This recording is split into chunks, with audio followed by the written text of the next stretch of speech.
Okay. Welcome back to Comic Book History. Episode 56. This I'm discussing a character technically not created by Steve Ditko, as the last episodes basically have been themed. This one I'm discussing the successor to a character he did create. The question. Now you're probably thinking, why didn't I do this with Blue Beetle? Well, there was a good reason why. Link Hart already did a full retrospective basically on all three Blue Beetles. But not the question yet, so I figured though, why not talk about this character? Now, this character did make her debut back in 1992. Yes, it's a woman. Here I'm talking about the second question, Renee Montoya, though she did not become a question until the mid-2000s. Made her first appearance in Batman number 475, carried by Bruce Timm, Paul Dini, and Mitch Bryan. Interesting thing about this character, she's one of two Batman characters to make a debut on the animated series before she made her debut in the comic books. Yep, do you know who the other famous character was?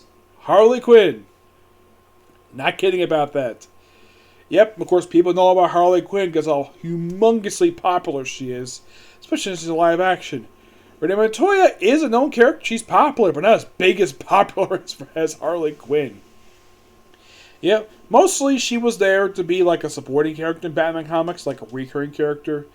Mostly she was partner for Harley Bullock, and then she was Christopher Allen's partner for a long time. Mostly put, she was just there like in the 90s. She didn't do a lot. She took part in Cataclysm. And then she took part in a lot of Greg Rucka stories, because he must have loved this character so much, because he features her a lot in his stuff.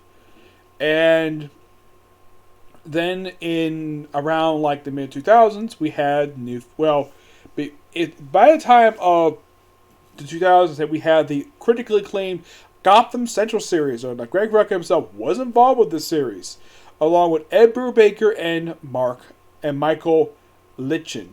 This is one of two critically acclaimed series published from the same period of time. Now, as far as I can tell, this series was published around the same time and actually ended the same period of time as another series Brubaker was doing at Marvel Comics.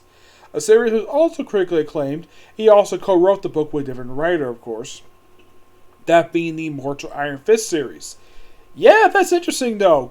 When people think of Brubaker, the first series people think of is Captain America. People don't think of Gotham City Central or the Immortal Iron Fist series. Two really good comic books he worked on. Of course, he also worked on several books. I can know about Brubaker like a long time because the guy is one damn good writer. And this is where basically Renee Montoya became let's just say a big spotlight on her. She was one of a handful of characters who was basically the focus of the series. It's mostly, the best way to describe Gotham Central, it's a Batman book without Batman. Because it's all focused on the GCPD. It's basically a police procedural. Well, also basically revealed Renee Montoya was a lesbian. There was actually a two-part that actually won an award, issues 8 and 9, where she was publicly outed as a lesbian by Two-Face. Because he had a thing for her.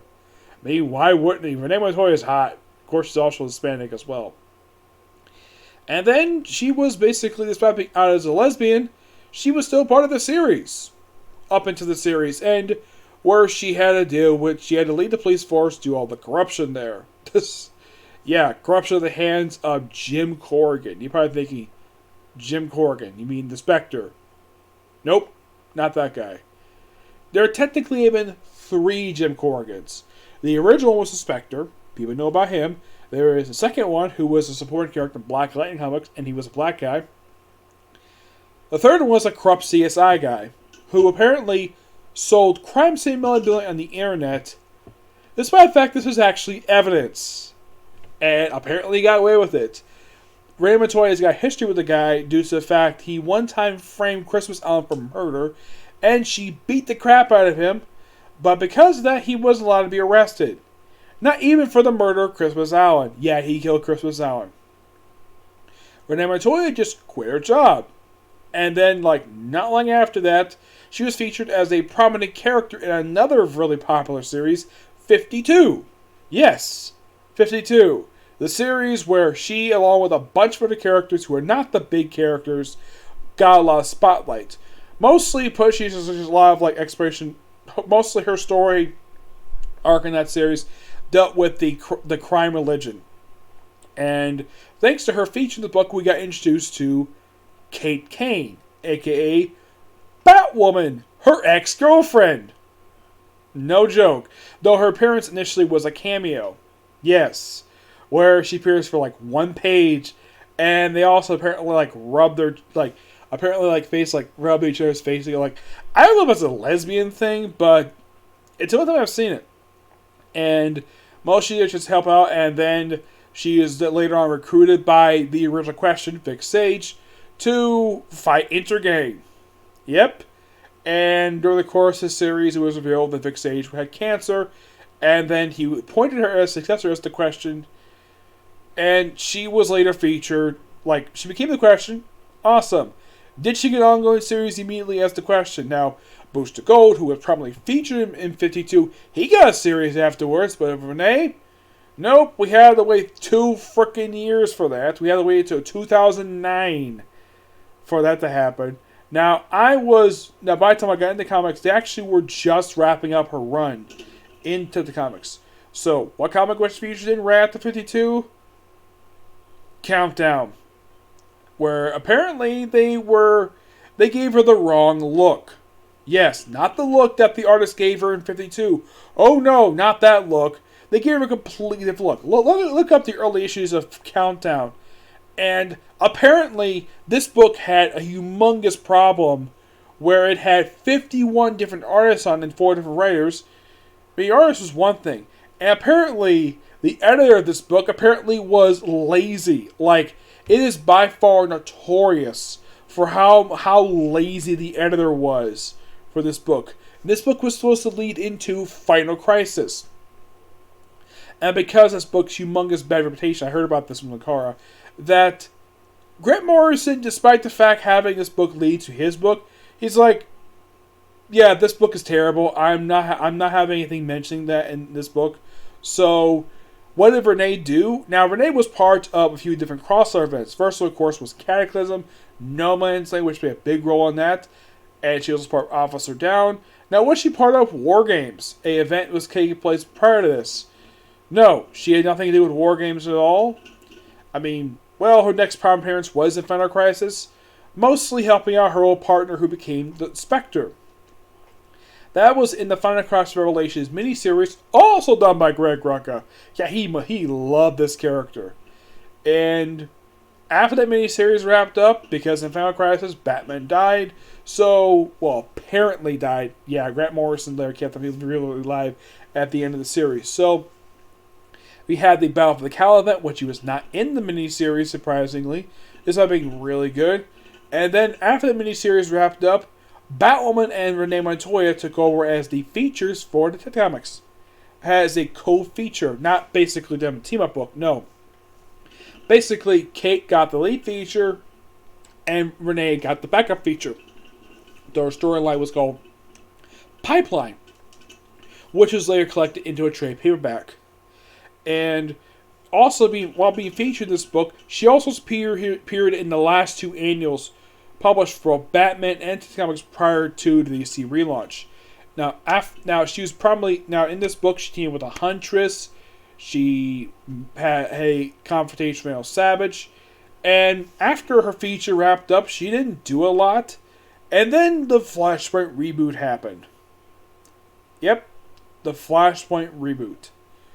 Where after this, it seems like though after feature wrapped up and after her last appearance back in Detective Comics number 12, she disappeared for 4 years.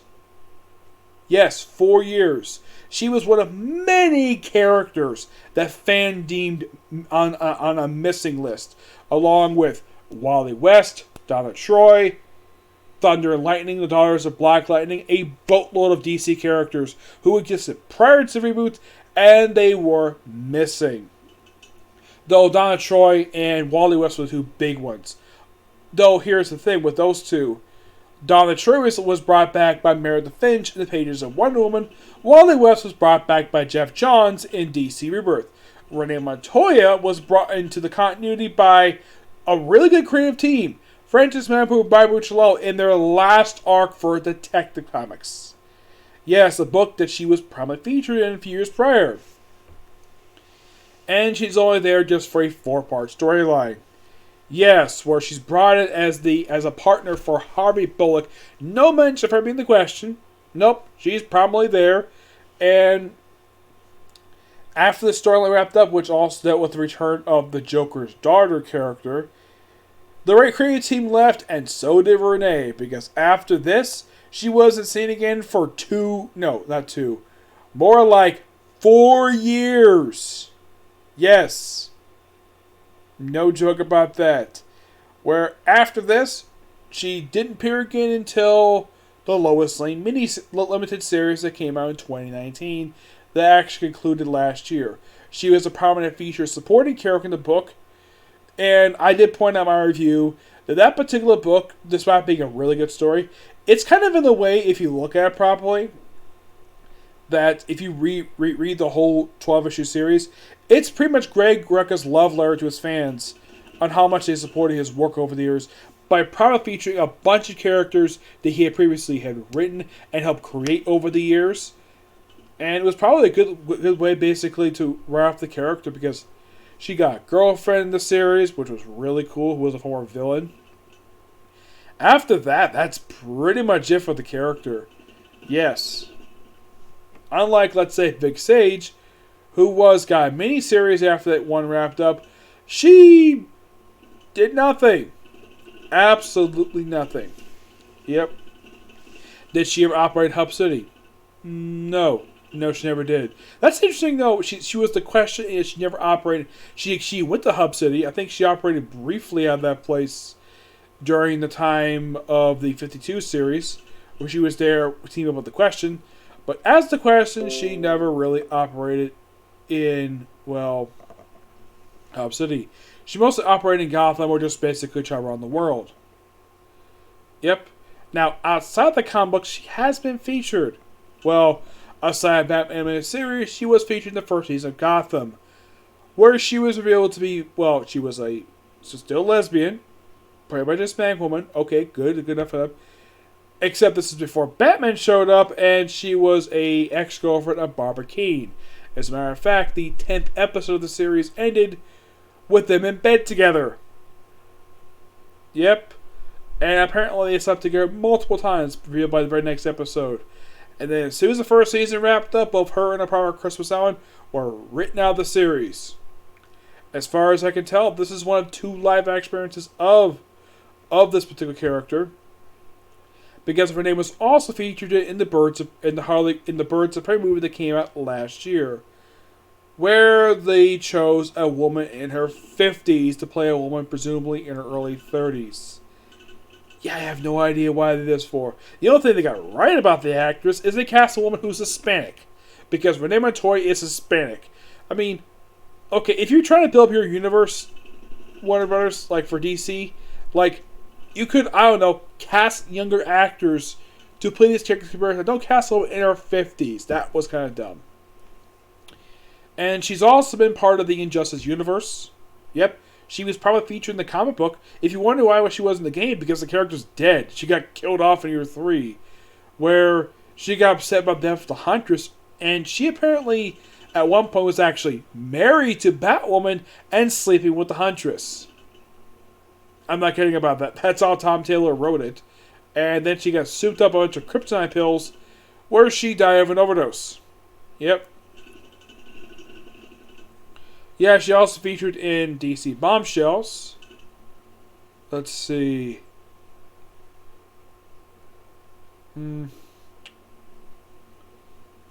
Yeah. She featured a couple movies per se. Her most prominent she was featured in was actually in Bad Blood. Yep, she was featured in Bad Blood. Batman Bad Blood. She didn't really do a lot in the movie. The thing with Renee is that, a lot of time when she's featured in the comic books, aside from appearing on feature, she's featured in flashback with Kate Kane, with her hinting at the previous relationship. Yep. But in the case of Renee herself, not a lot else to say about Renee. She's a good character. I just kind of wish she got used more as the Question. At least Vic Sage got used a lot when he was the Question. Yep. So yeah, that's particularly it for this particular review. Well, for the question. Now you're probably thinking, okay, so you just discussed Ted Cord and the question, both the original and the second one. Okay, who is left from his Charlton days that has not been talked about yet? Well, who's left? Well, there's two characters left. There's Captain Atom and Nightshade. I'll discuss both of them in the next review. Well, there's kind of a good reason for that. And that's because Nightshade at first was associated with Captain Atom, but then she got associated with the Suicide Squad, where she basically associated with them and a few other groups. I could do two separate ones. Yeah, I could do that. There's probably a lot more stuff to do with two separate ones. So, next one I'll discuss Captain Atom. People do know about this character.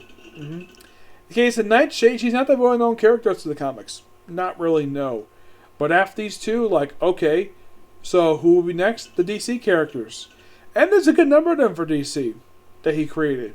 Oh, yeah. There's Hawk and Dove, the Creeper, Shade the Changing Man, the original one, not the successor. I have not read the successor's material. Nope, I have never read the series by Perry Milligan. Nope. So, those will be coming in later videos, but I think before I do count, I'm going to take a brief break from talking about CTCO characters. I'm going to talk about a group of characters I really love to talk about. And I'm looking up on here. I don't think I've talked about it before. Let's see.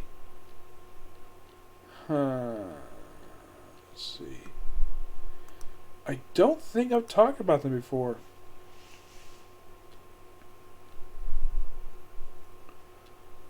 Have I talked about them before?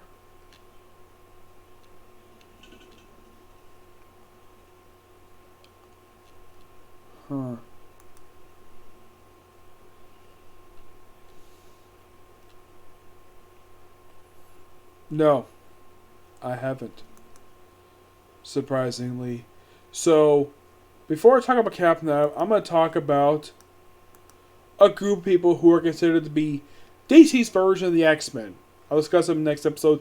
Then I'll do Captain Atom because I'll be about Steve Ditko characters. So, next I'll talk about the Doom Patrol. Yep, this awesome group. Okay, but do this next video.